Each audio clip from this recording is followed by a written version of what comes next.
আরেকটা বলেছি, নবী সাল্লাল্লাহু আলাইহি ওয়াসাল্লাম বলেছেন চোখের বদনজর এমন সত্য, একজন সাহাবী গোসল করছিলেন, গোসল, এটা হাদিস সহিহ, এই আলেম ওলামা যারা আছেন তারা জানেন যে এই হাদিস সহিহ।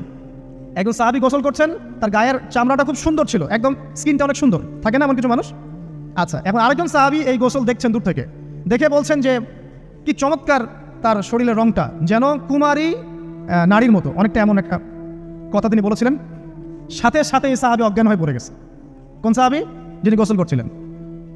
এটার আপনি কোনো ব্যাখ্যা দিতে পারবেন না, তো এখানে কোনো সায়েন্স দিয়ে বা মেডিকেল সায়েন্স আপনি কোনো ব্যাখ্যা করতে পারবেন না।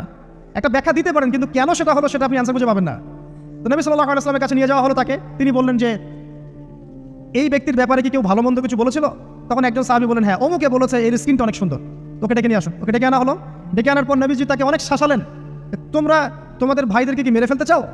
তখন এই সাহাবী তো অবাক, আমি আবার কখন মারতে চাইলাম ইয়া রাসূলুল্লাহ? আমি তো মারতে চাই নাই, আমি তো খালি বলেছি যে তার গায়ের রংটা অনেক সুন্দর। তখন তিনি বললেন, কেন তুমি সুবহানাল্লাহ বললে না, কেন তুমি মাশা আল্লাহ বললে না?